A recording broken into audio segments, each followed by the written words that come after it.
Nuts, கீரைகள், இந்த வாழைப்பழம் 1, கொஞ்சம் பெர்ரீஸு, அப்புறம் சியா சீட்ன்னு ஒரு சீட் இருக்கு. குட்டி குட்டியா இருக்கும். அப்புறம் வந்து ஃப்ளாக்ஸ் சீடு. இதெல்லாம் போட்டு அதே 1/2 லிட்டர் இதில குடிச்சிருவேன். குடிச்சிட்டு மீறி போனா ஒரு 2 எக். ஒரு சில நாள் ஒரு சில நாள் அது எதுவுமே கிடையாது. இதுவும் அதுவும் காலையில சாப்பிட்டுட்டா, அப்புறம் நைட் மீல் தான். மெ மெ மதியானம் லஞ்ச் எல்லாம் கிடையாது. அதுக்கு பிறகு நைட்டு 7 மணி 8 மணிக்கு இங்க வந்து ஒரு கொஞ்சம் ரைஸ் வச்சுக்குவேன். கொஞ்சம் ரைஸ் வச்சு அட்லீஸ்ட் 2 அல்லது 3 பொரியல் இருக்கும். பொரியல்ல அது கூட்டு ஏதோ ஒண்ணு. பொரியல், கூட்டு, அவியல் என்ன வேணா வச்சுக்கோங்க. காய்கறிகள் 3 இருக்கும். அது வந்து சமைத்த காய்கறிகள். காலையில வந்து ஒன்லி பச்சை காய்கறி அல்லது பச்சையா எடுத்த கீரைய வச்சு ஸ்மூத்தி போட்டுப்பேன். நைட் இது. அப்புறம் வந்து வ வ ரெகுலரா வந்து எக்ஸர்சைஸ் வந்து வாரத்துல ஒரு 5 நாள், ஒரு 45 நிமிஷம், 1 மணி நேரம். நமக்கு இங்க கம்யூனிட்டிலே ஜிம் இருக்கு. அதனால நம்ம வந்து அந்த போறப்போ அங்க வந்து ஒரு 20 மினிட்ஸ் ட்ரெட்மில் பண்ணுவேன்.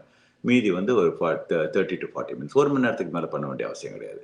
பண்ணிட்டாலே போதும். உங்களுக்கு வந்து எல்லாமே கார்டியோலருந்து உடம்பெல்லாம் ஃபிட்டா இருக்கும். ஒரு எந்த பிரச்சனையும் வராது.